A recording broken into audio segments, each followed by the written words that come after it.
Time now for everyone's favorite segment of the week. It is time. It's time for a good old-fashioned I use Q&A, Squarespace. MMA You do? fans. Yeah, Legit. legit. Wow. For what? Really Really happy Frank with Lens? The moment has arrived. No, that's, to hear from the Substack, man himself, TBD. Ariel Helwani. Live from the It's a Box nice, Studios Prime in you got there. beautiful Yeah, it's a New good York one. City. Kind of weird to It's shout on out the another nose. site while we're talking, And now, but weird. to answer your questions, get out of your seats and on your feet. Yes, out of your because seats here and he on your is, feet. This is where we like to shoot. Ariel Helwani. You didn't get out. Well, it's for everyone else. Thank you very much to Mike Heck for that song. As always, everyone loves this segment. It's where we make all kinds of news, answering your questions about the wild and wacky world of mixed martial arts. All right, no time to waste. Let's get right into it. Cheeto Pancakes up first, guys. What is up? He's always changing my name every time. This time it's Ariel. It's H-E-I-R-E-Yell. Ariel.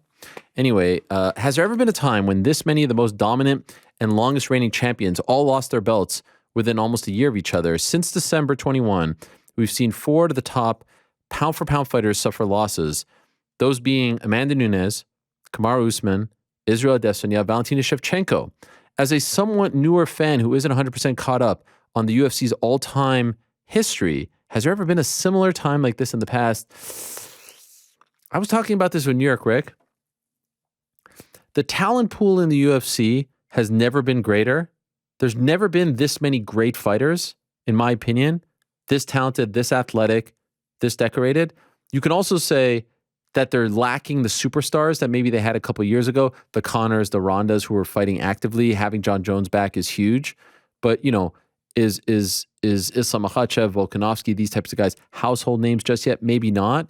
But the talent pool has never been better. And so I would argue no, because of the talent pool and also because of this stretch, as you mentioned, it's very unique.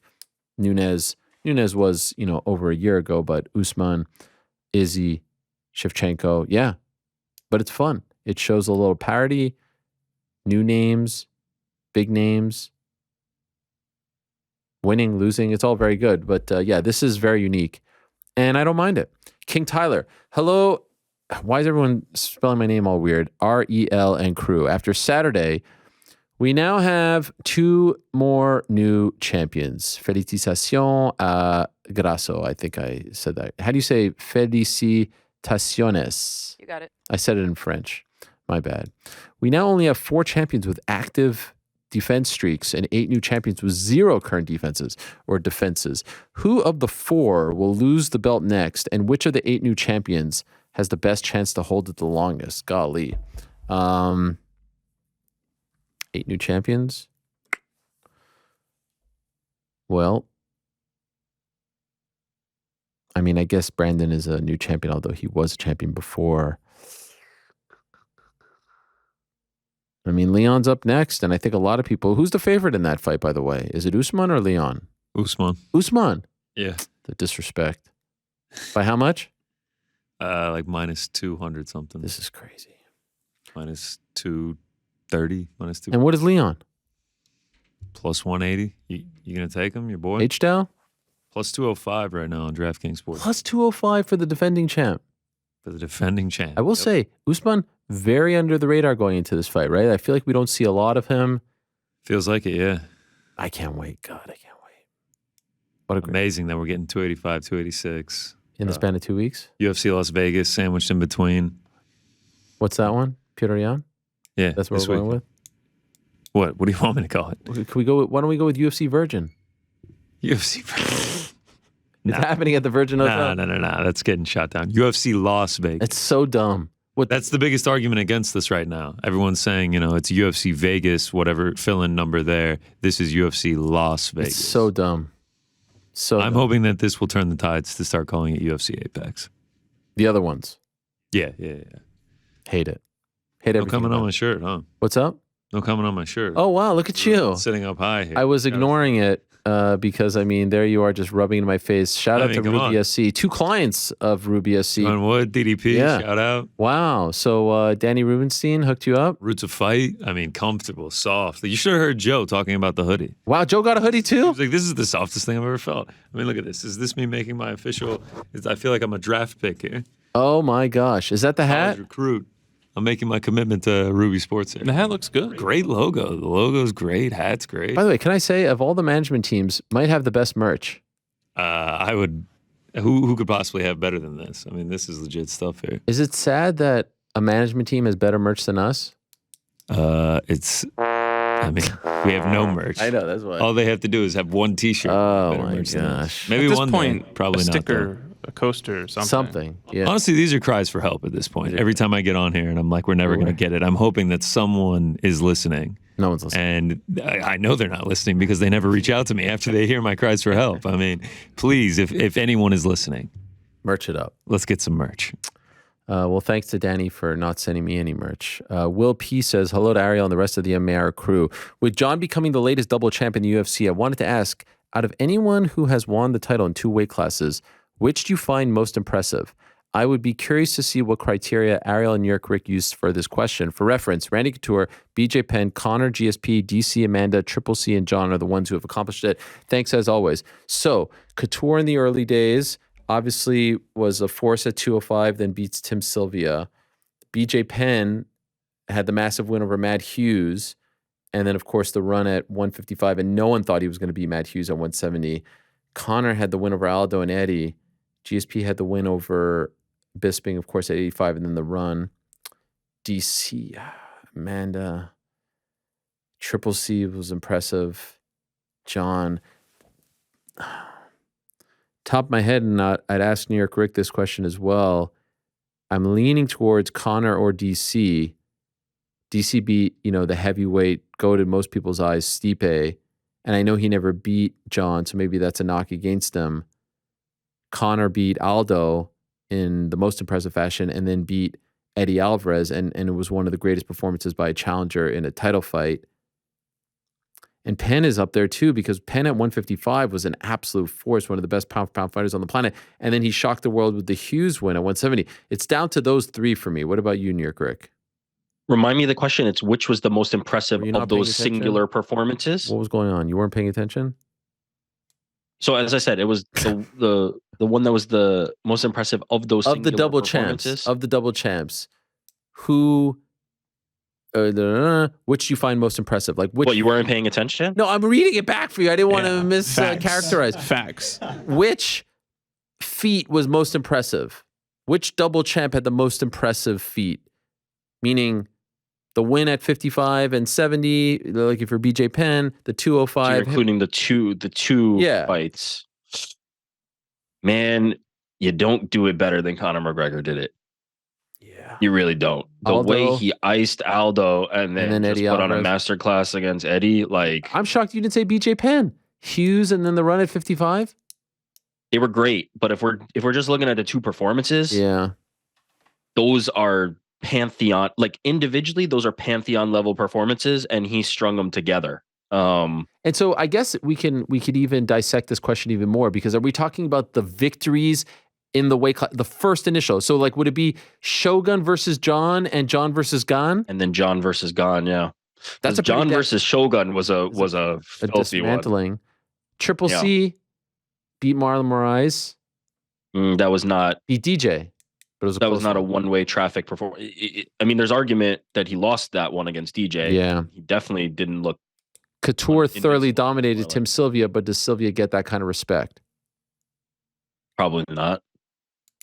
He didn't even get the respect at the time, unfortunately. DC beats Rumble, beats Stipe. Yeah, it's between Connor and Jon, right? No, to me, it's Connor and BJ. You don't think? Well, I'm saying if we include Jon's Shogun performance and the Cyril Gane performance, those 2 are. And BJ beat Matt Hughes, Hall of Famer, and then who was it? It was Joe Stevenson. What was the 55 title fight? I don't even remember the Joe Stevenson first one at this point. I mean, which was a brutal beatdown with the blood gushing. Doesn't have the name. For me, it's Connor and and Jon, between those two, if we're just looking at those performances, and it's probably Conor, man. Like you Conor. Don't do better. You do not do better than those two performances. Like in I don't think there's two better performances, period. Let alone if we're talking about this category. Like those those are special because of who they are and how he beat those guys. Special performances. All right. King Zalo, greetings, Ariel. Hope all is well. Listening to your Monday show, and I had the same thoughts about Gane possibly being fast-tracked to the top of the line at heavyweight. With him being so highly ranked, do you keep feeding him to the top of the line of heavyweights, or would you like to take a big step back and focus on some lower-tier heavyweights, top 15-ish, with OK Wrestling to let Gane develop where he needs to? Cheers to you and the crew. Hashtag Jones the GOAT. I build him back up. Now, he probably beats a lot of these top guys, but I think he needs to get his confidence back. Don't forget, he just beat Bam Bam in a pretty impressive fight. I know you got rocked, but I think you need to build him back up. Where's heavyweight here? I'm trying to find you something. Oh, here it is. Wow, so weird seeing Jon at the top of the heavyweight rankings. Cyril, Stipe, Sergey, Blades, Tuivasa, Aspinall, Spivak. I don't know, a Volkov type, a Jairzinho type, someone like that. Build him back up. Things are getting dicey, though, at heavyweight. Tom Aspinall, I see him on Twitter, itching to come back. Look out. Guess no selling for Aspinall today. Has to be automatic, I feel like. It can't be prompted, Hugo, I said it before and I'll say it again. Viva Mexico Perros. Am I saying that right, Andy, or is it Pejos? Perros. You got it. What does Perros mean? So you're killing it. It really means like dogs. Dogs? Whoa. Yeah. Like my dogs? Like homies? Yeah, that's what I would say. By the way, was this on air or off air? On air. Nice. What about Viva la Raza? That's like saying you're celebrating your culture.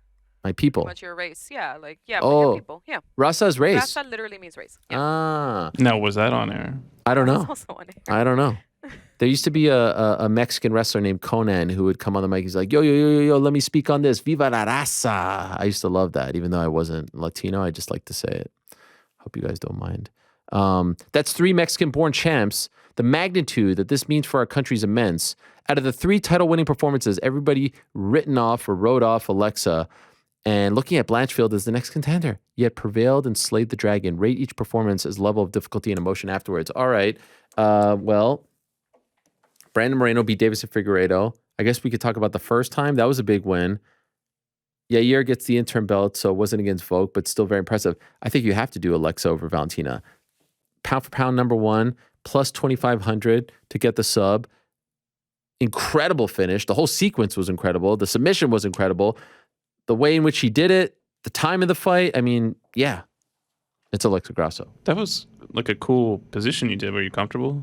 Yeah, I liked it. Yeah, but you're off mic, so can you? Oh, Jesus. Yeah, pull the mic to you. I'm just trying to get comfortable. Well, I want you to be comfortable. By the way, why am I wearing this then? But I also want you to stay. Don't do that. Why? Those are 2 different things, and you know it. I thought you can switch around. I would rather not. Just pull the mic towards you. All right. Dear Jon Jones Fan Club, this is from Diaz Stockton Slap League. Jones is unquestionably the all-inclusive GOAT. However, can we as a community please stop calling him virtually undefeated? This is a logically baffling statement. Jones has an official loss against Matt Hamill, which we rightly ignore because those elbows shouldn't have been called a foul and he was dominating that fight. Actually, I disagree. They were 12-6 elbows. They actually were. It was a bit of a... the fight could have been stopped before then, you can say, but like the actual... were 12-6. Jones has an official win against Reyes that we count, even though it is universally held that he lost the fight, I guess, but officially it's a win. How can you justify ignoring his official loss and his unofficial loss? It would seem that one justification would force you into accepting the other loss as valid. Thanks for creating the best community in MMA. What is he saying? I don't understand what's going on here. I think he's arguing Jones either has 2 losses or no losses, and you have to choose a side there. But I'm I'm not quite sure what the argument is. They seem very different. Everyone has a questionable decision on their resume. GSP had Johnny Hendricks.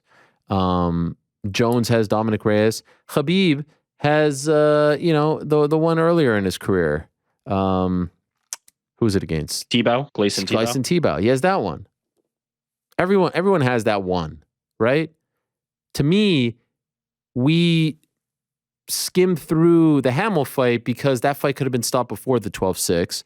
But letter of the law, it was an illegal blow. I'm still not sure if this guy's a Jones fan or not a Jones fan. Yeah, I don't know. Well, just based on the fact that he wants to change the record and Dominic Reyes won that fight, I would assume not a Jones fan.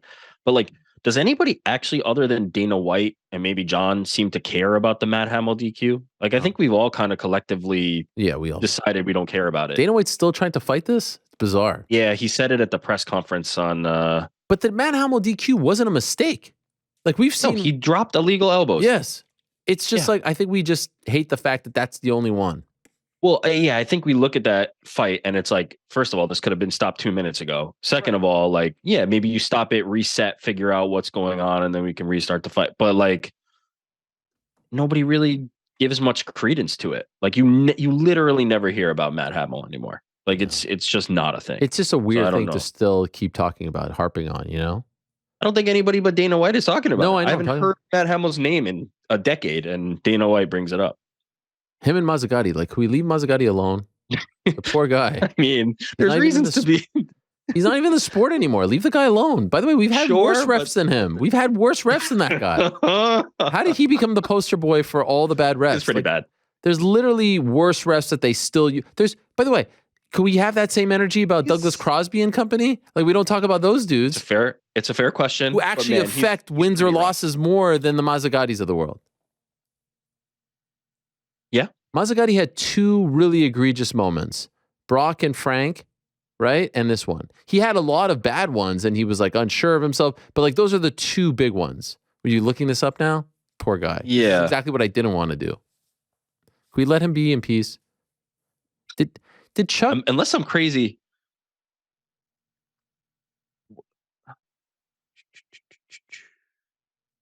Hold on.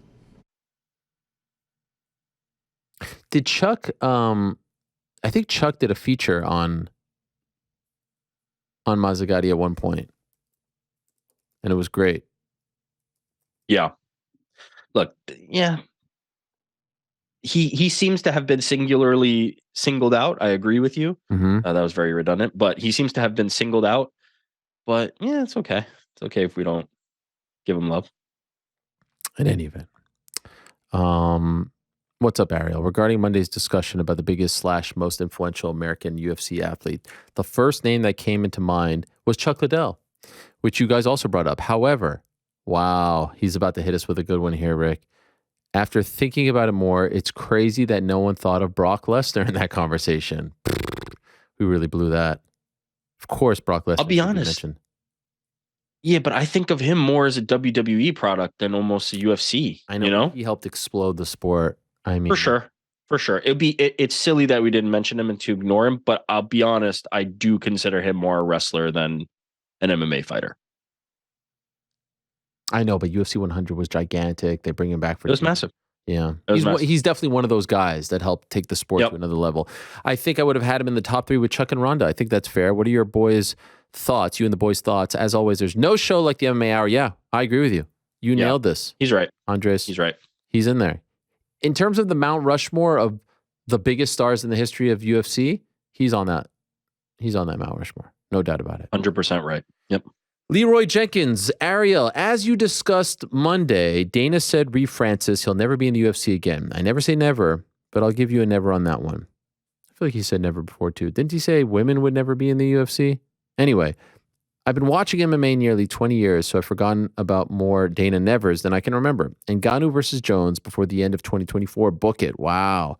What's your favorite never that Dana has gone back on? I think it's the women, right? Didn't he say that to TMZ? Yeah, the clip started circling around last week. Again?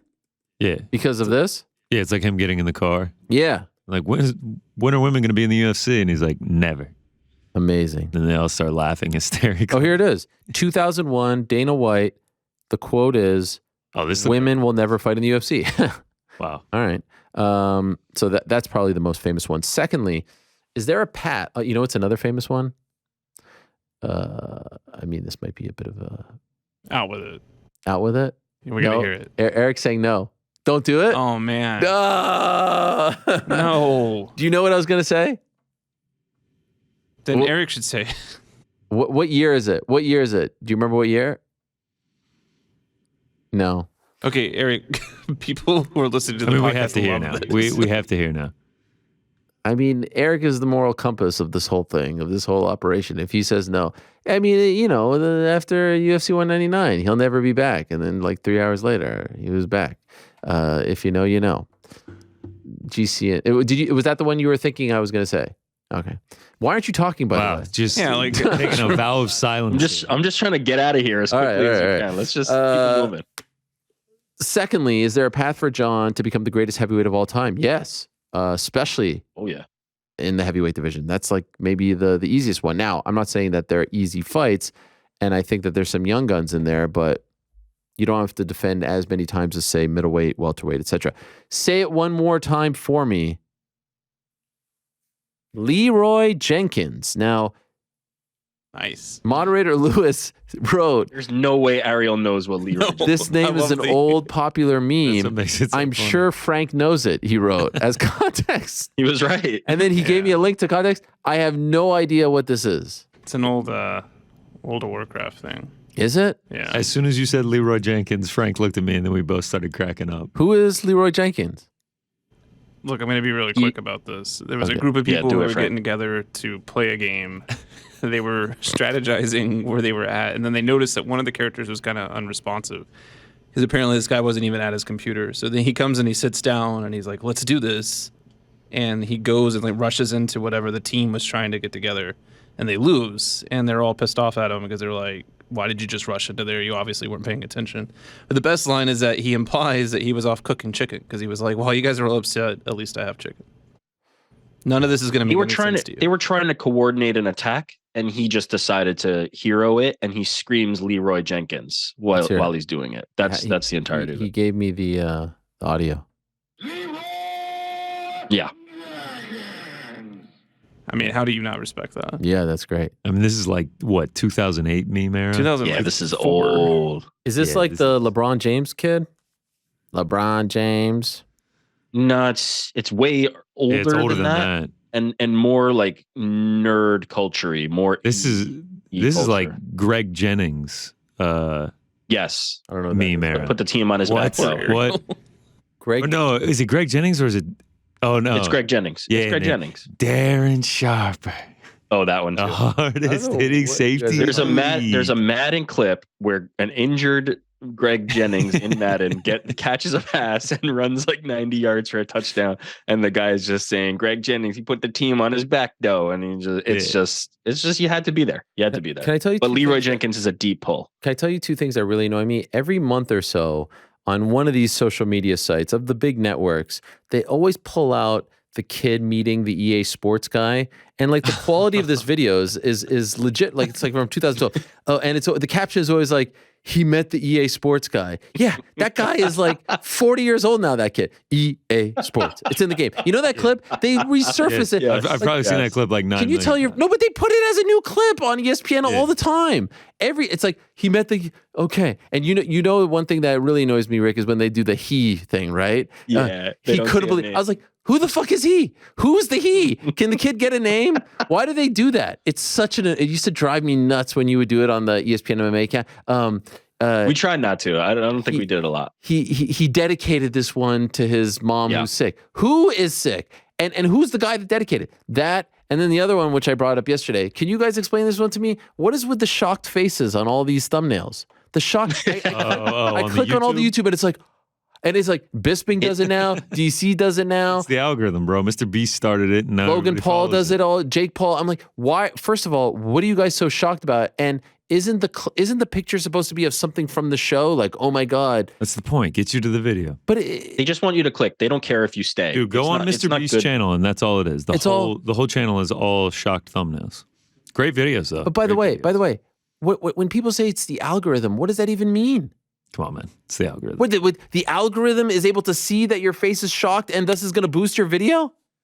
Well, yes, there is something to the idea that it can. That's insane. Like, it understands the visuals of it. But more than that. I don't get it. I mean, we can just move on. No. When you have the shocked face, yeah, people are more inclined to click on it because they believe something shocking is about to happen. Don't they know by now that it's BS? No. We're very simple creatures. I think you're giving way too much credit to people out there. You should just sit over your kids' shoulders one time when they're scrolling YouTube and see how many shocked face videos they click. Can you do me a favor? Can we go full screen? Can we use whoever's doing the thumbnail for this segment? Can we use this picture? Ariel, do it. Go ahead. It's gonna happen. Connor, there you go. I'm gonna make this on the nose thumb I'm sold look on ridiculous. This. Yeah, you're doing a good job. But you have to make sure that the topic is something very benign. Yeah. I'm making it Mr. Beast. Was that good? How was that? Yeah, that was good. That was actually Can we use that? Oh yeah. Okay, sure. use that for all of them. Maybe we should do that for all the video thumbs. It's like a picture of DDP and it's me going. Yeah, that will work. Yeah, it drives me nuts. Drives me nuts. Work. So it's almost like disingenuous, you know? On that, anytime there's like a strange upset that happens during a UFC fight and they go to the desk and they show like Joe Rogan and everything, for me, it always looks the same. Every time. Like, I'm not convinced they're not just playing Honestly, I feel like they're just like... They've gone to the well too many times on it. Right. Let's make it more special. Now, if you watch our watch party, those are genuine responses. Like on Saturday, everyone was just quiet. Yeah, that's how, it should be. Yeah. No, yeah, well, they do. Jed in particular is very quiet. They do, yeah. Logan, hello, Ariel. Hope you're doing well. Mazel tov to your brother on his marriage. Thank you. I hope that you enjoyed your time with your family. Can you take us through how you were able to balance celebrating your brother and keeping up with the fights? Wow, what a great question. Did any of your family members give you grief for doing so? Did you ask for permission from your brother? Always impressed by the relentless work ethic and balance for work and family. So, yes, my brother had his wedding Saturday in Miami. It was a beautiful time. Of course, the two dates that they were debating, him and his lovely wife, were March 18th and March 4th. So we were going to sacrifice Edwards Usman or the return of Jon Jones. In the end, I think I was happier with this scenario because the wedding actually ended around the time of the Shavkat fight. So what I did was, and the guys can attest to this, I tried to put the phone away, checked in from time to time.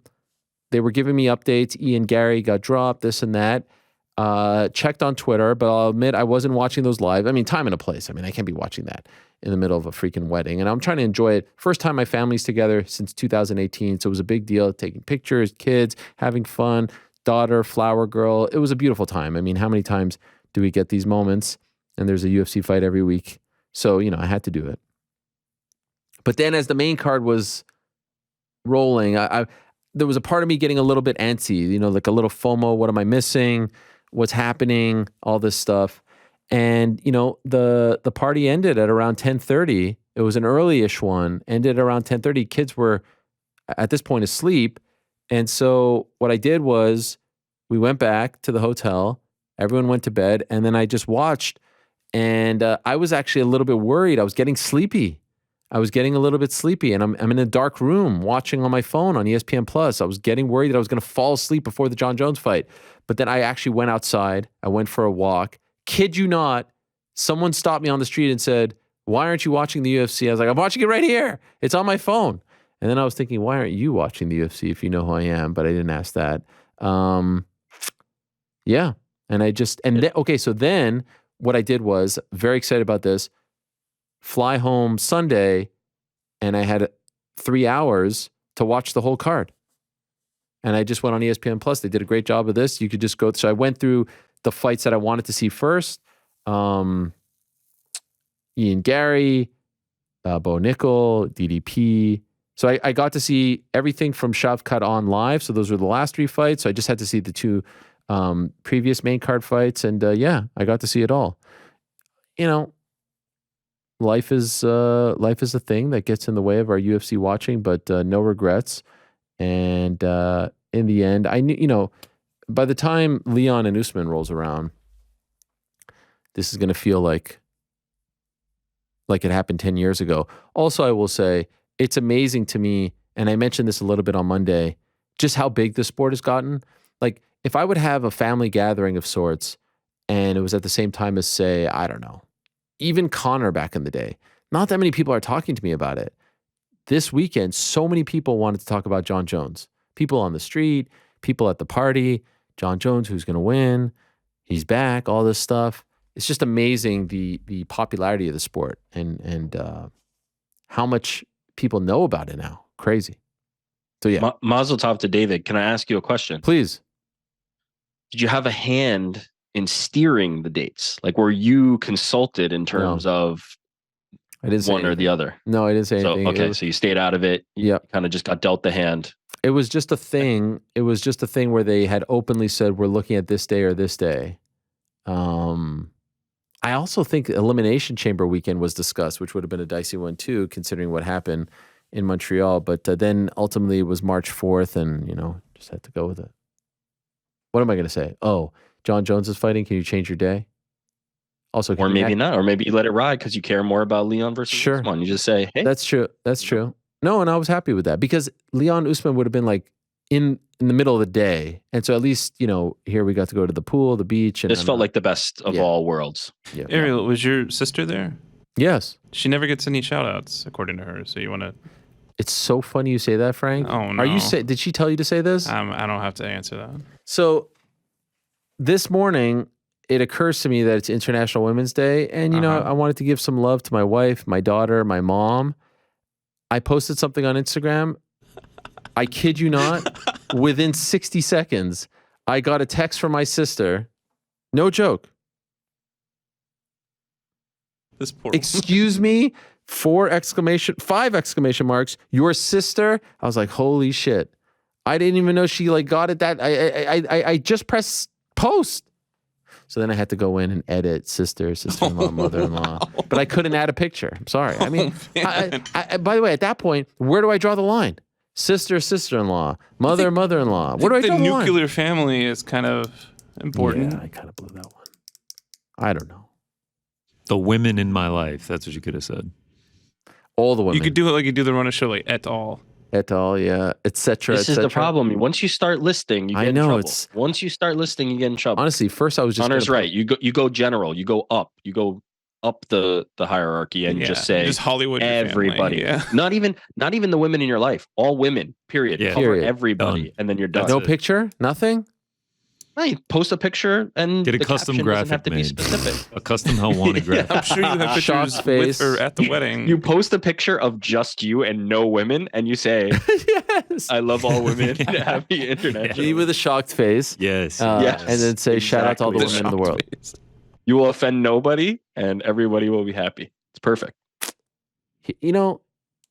You try to do something nice. You try to shout out the women, and this is the thanks that you get. But yes, I probably it is your sister. I mean, wow, like it's literally your sister. Now I'm gonna be.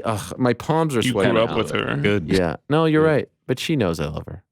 It's Does just, she turned the post notifications on just for International Women's Day. I know. She knew you weren't going to call her out. Wow. That was the topic at her dinner table last night. I know he's going to make the post, and I know he's not going to. Wow. You know what? I'm turning the post notifications on for him. And then there I was. Yep. Letting her down once again.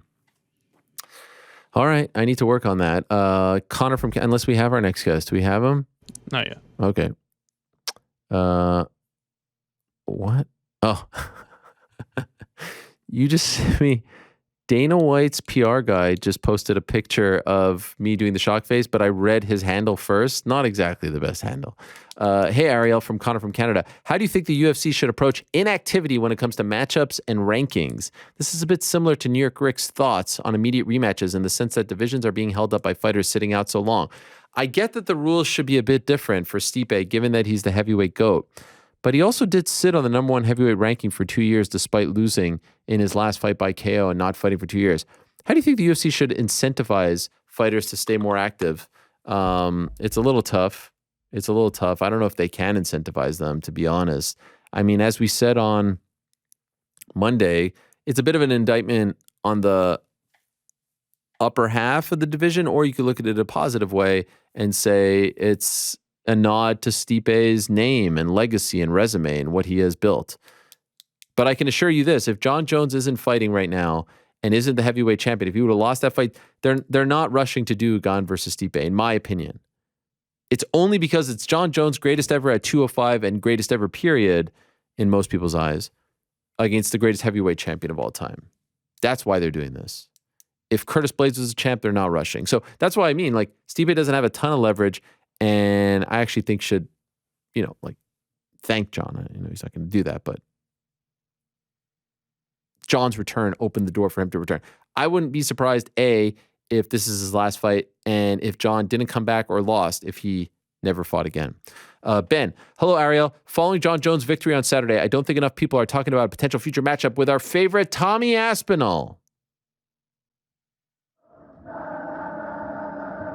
Wow, you went mid-song this time. The injury came for Aspinall at such a bad time, but I think people forgot how good he was looking before it happened. Not here. I feel like we talk about Tommy Aspinall more than most. The legend that he is. I don't see Jones having any problems with Stipe, and I think he would walk right through Curtis Blaydes. But Aspinall is so well-rounded, and all the time we hear how good he is from guys who have trained with him. 1 second.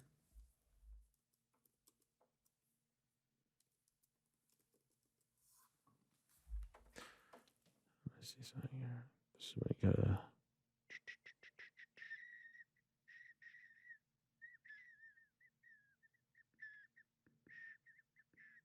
I don't see Jones. Yep. I guess my question would be, out of all the current UFC heavyweights, who do you think has the most chances of beating Jon Jones? Do you agree Aspinall could genuinely get the W, and how far away do you think we would be from getting to...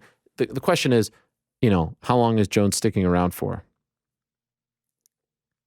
How long is Jones sticking around for? Is he sticking around long enough to see Tommy Aspinall in the heavyweight picture? I'm not sure about that. I'm not sure. Could be. And yes, I think Tom would give him some trouble, big time trouble. Amy, hola, friend Ariel and friend Lewis. Shout out to Lewis, the moderator. It seemed in a few fights, Turner, Gamrot, Grasso, Valentina, the refs were over eager to break up the action against the cage or on the ground. Yes, I know. I believe it was Jason Herzog who got a lot of heat, especially for the Grasso Valentina stand up. Instead of allowing the fight to play out, do you think it was just a bad day or the pressure of big card? I don't know if it was pressure of big card or bad day. I mean, I just think that sometimes these things happen. I mean, these are good refs. Herzog in particular, in my opinion, is top 2 or 3 best in the business. Sometimes there's a little bit of pressure. You hear the crowd booing, getting all crazy. But I don't know if there's anything to that, to be honest. J0, thanks for all that you do, Ariel. I know you're a fan of open scoring. I'd like to suggest another rule change for you and the crew. In championship fights, what would you think of a longer break between rounds 3, 4, 4, and 5? Currently, fighters get 60 seconds between rounds. For both the fighters' benefit and the fans, what if we made the last 2 breaks 90 seconds? I don't hate that. I mean, I kind of like the fact that you got to just, deal with the elements, so to speak, but I don't necessarily hate that. I don't think it would ever happen. Keep it all uniform. But not the worst thing in the world. Never heard anyone bring that up. How do you feel about that, New York, Rick? I think it's fine as is. Yeah, so do I. Mount Sinai, state of Korean fighters. Korean Zombie, Seungwoo Chu. Do they go back to Seoul for TKZ? Oh, these are quick fire, by the way. I heard that Seoul is being discussed. It was being discussed for February, and perhaps we get a TKZ return. I don't know how many he has left in him, but would be cool to have him one more time back home. Zombie. Poppy Live, my guy. Mr. Helwani, Poppy Live up in this. You know the vibes. Doesn't often ask questions. I like this. If you could give us your dream UFC International Fight Week 23 main event card, considering current fighters and storylines, what would that look like? I like Jon. I like Jon and Stipe. It seems like a perfect star-studded International Fight Week main event. Give me a Yair and Volk on there too. Why not? Aljo, probably May 6th, Newark, New Jersey. Shout out. Heard it here first. Prudential Center. Shout out to our friend Dylan Wanagil for getting them back to New Jersey. The man. Moreno, probably going to fight in Mexico. Islam, no. Edwards, no. Izzy Pera, no. Jamal Hill, probably too soon for Yuri. Jones, yeah. Give me Jones and Stipe, and give me Volk and Yair. David, Ariel, what's the latest on the strawweight title picture? Who's next for Zhang, Amanda Lemos, Tatiana Suarez? Honestly, not hearing anything. Not hearing anything at the moment. Let's see. Could be Yan Xiaonan too, but nothing at the moment. Nick, Ariel, if there's anything I would want Lewis to pick that I posted is this. I'm going to see Adam Sandler as a must for you. I saw him last month and it was incredible. I just saw that he is coming back to the New York, New Jersey area. I would love to see Adam Sandler live. Oh my God. I feel like I need to figure that one out.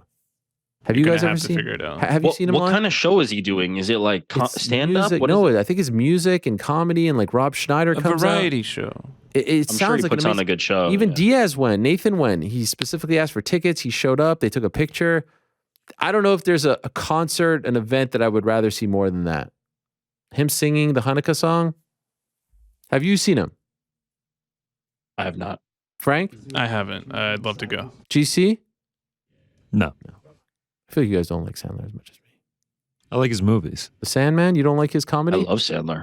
I just haven't made it out to a show yet. Big toll booth Willie guy over here. You're coming out of the booth, though.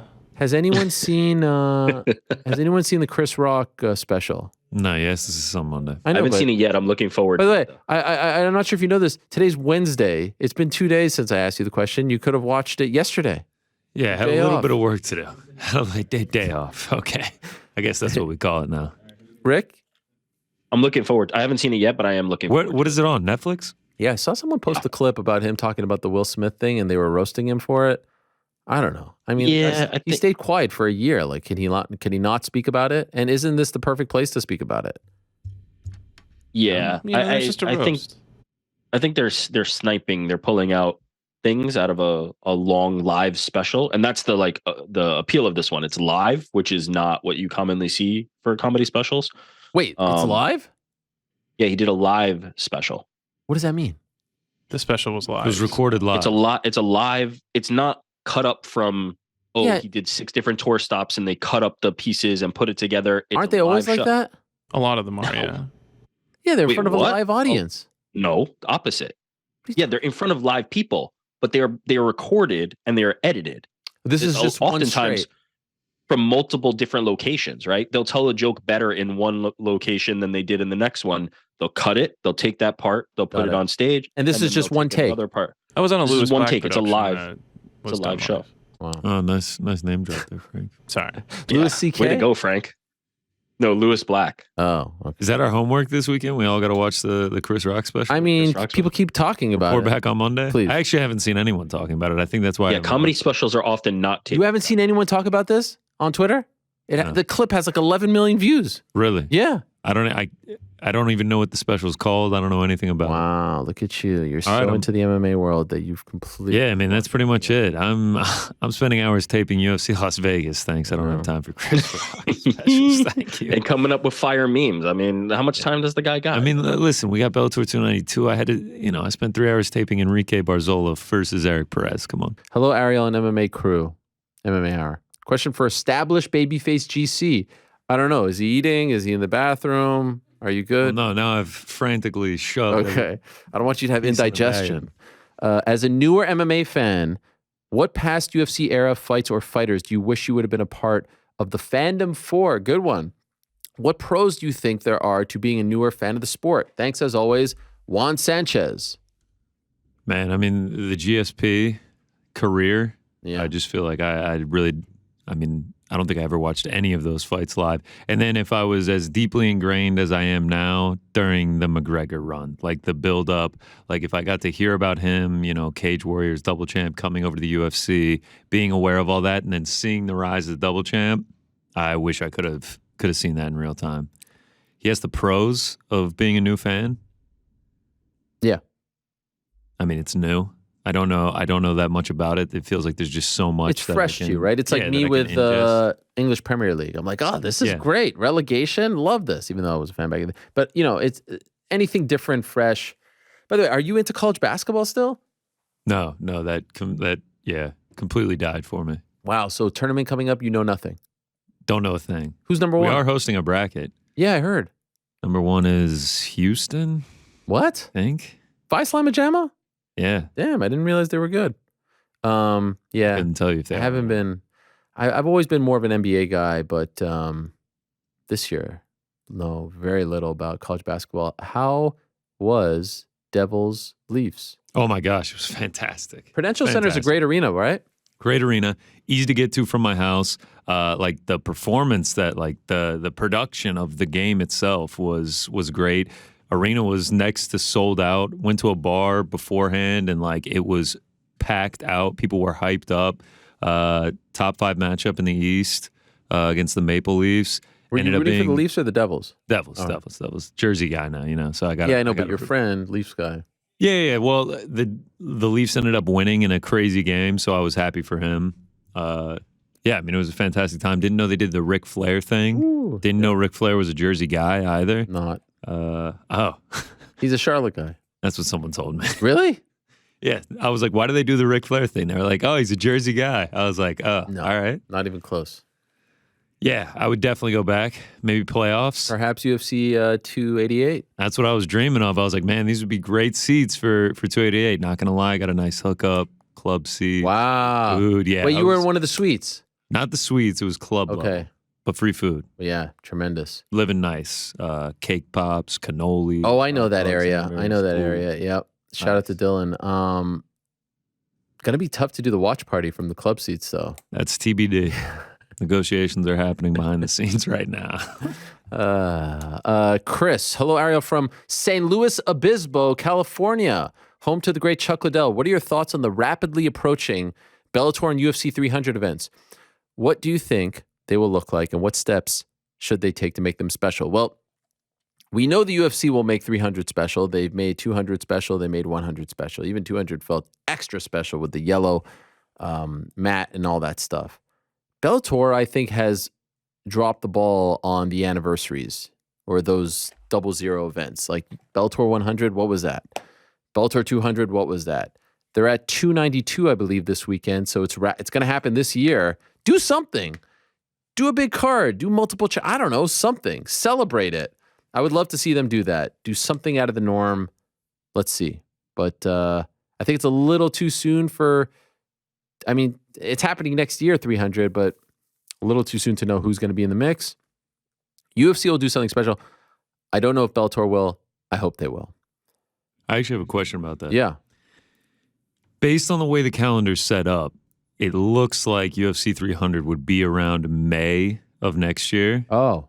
Is there any way that they would stretch it to get That's interesting. to International Fight Week? I mean, look, 100 and 200 fell on International Fight Week. Oh, I didn't know that. Yeah. July 11th and July I don't know, it might have even been around that same time. I remember at 100, 11th, 100%. So it feels right, but I don't know if it matters, to be honest. And honestly, maybe you get 2 kicks of the can, right? Because International Fight Week always does well, and so now you get a May pay-per-view that'll do really well. But they also like to I mean, that UFC 200 card was nuts because they had to, they really made it special, obviously. But on the early prelims, and again, the card got all messed up because of Jon Jones. It was supposed to be Jon Jones versus Daniel Cormier too. But the first fight of the night was Jim Miller against Takanori Gomi. The first fight. Second fight was Gegard Mousasi against Thiago Santos. Third fight was Joe Lozon against Diego Sanchez. I mean, it was all massive names. Sage Northcutt against Enrique Maran. Enrique was probably the least known guy on the card. TJ Dillashaw, Rafael Sunsao, Kelvin Gastelum, Johnny Hendricks, Juliana Pena, Katzengano. Cain Velasquez opened the main card, which was nuts at the time. Aldo Frankie Edgar, DC Anderson Silva, which was a crazy situation with Silva coming in on 3 days' notice. Brock Mark Hunt, and then Amanda Nunes, Miesha Tate, which, compared to the other 4 fights on the main card was probably the least biggest fight, if you want to call it that. So they got to stack the deck. And I don't know if they could do that in May and then have a big International Fight Week card. Probably they can. So I don't know if they'll drag it out, honestly. All to say. Yeah, funny that someone asked that because I was thinking about that this morning on my way to work. Wow. Weird. Hermit Noir. Blessings, Ariel and MMA Hour crew. Your old friend from Fresno, California has the same question for you. I have asked going on 3 years now. I originally asked you this when you were still on ESPN Radio. How about that? Do you think Dana will still keep his promise he made back in April of 2020 and bring UFC fights to Tachi Palace in Lemoore, California?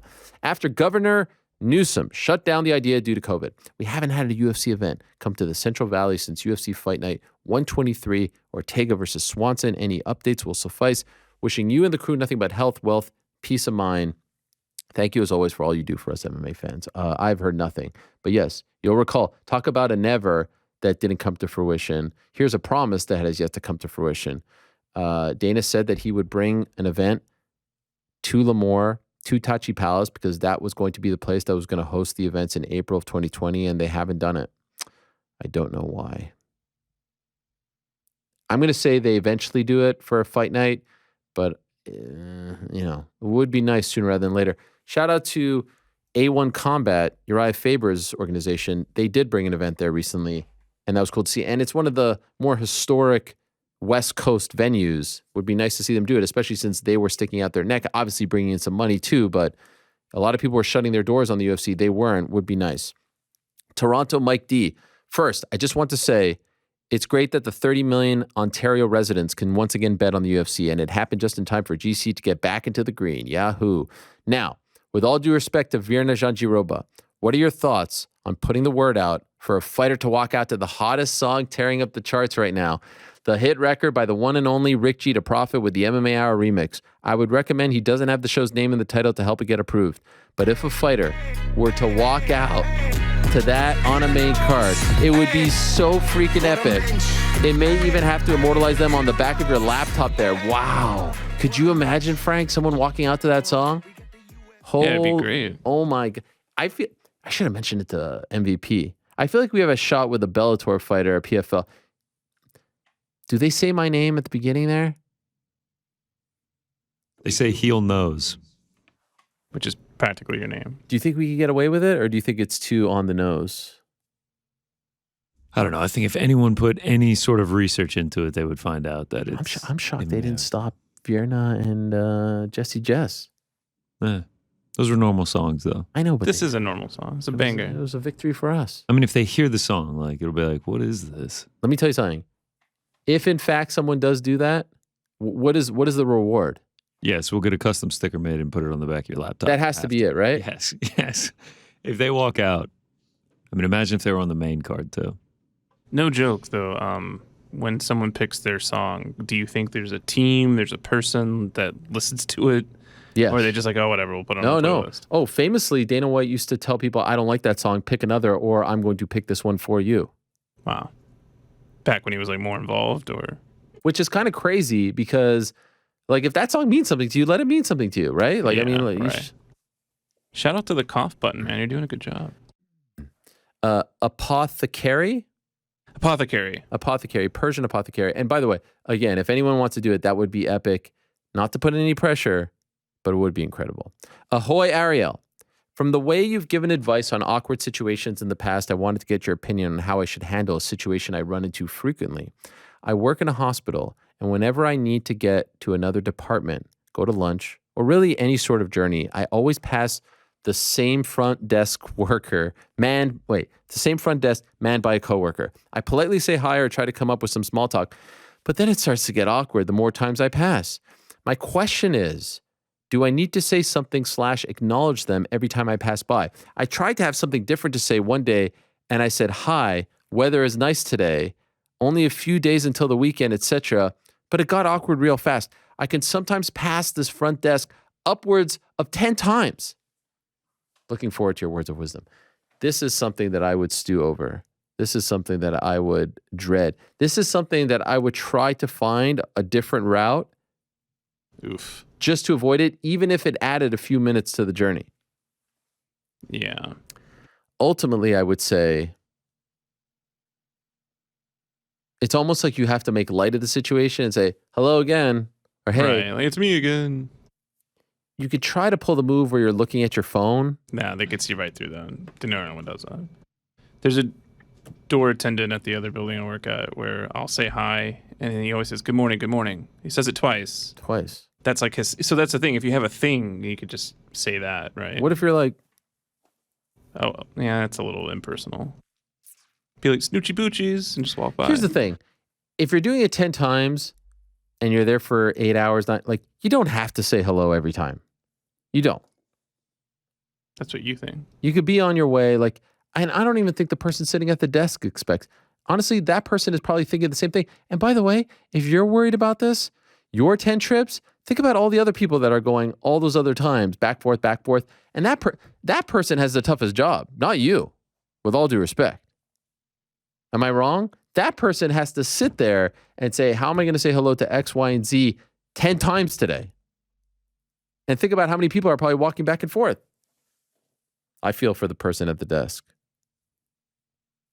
I think the person at the desk should have one of those like little tearaway notepads where it just has like clever responses to people who walk in front of you. Now it's also on them too. Like they could just be down in their computer, like, and that would slacking their significant other, their wife. Yeah, right. That would avoid a lot of issues, in my opinion. I don't know. I don't think it's that bad, and I honestly think that he's overthinking it, if I'm being honest. And I think there's more pressure on the person sitting at the desk. Did you guys see this viral clip from yesterday's Nick game of Liv Morgan with the guy? Please tell me you guys saw this. Oh, yeah. You saw it? Fantastic. Yeah. What a clip, right? Oh, yeah. Used it. You used it? Oh, yeah. In what respect? I just got to go to my Twitter to find out. Good plug. I like that. Good job. Yeah, that was good. You saw this? You saw this, Rick? Of course. I feel bad for this guy. This guy works for It was one WWE. of the classic. It's a classic meme format. Man over-explaining something to woman. Not listening. I mean, she is no selling him. That is for sure. What are we at in terms of views? Oh, yours is watching it again. He is so locked in, this guy. Yeah. Yeah. The best. Going Who nonstop. is he? That's what I need. I know who he is. Oh. Wait, but I know the tweet. Can we play this or no?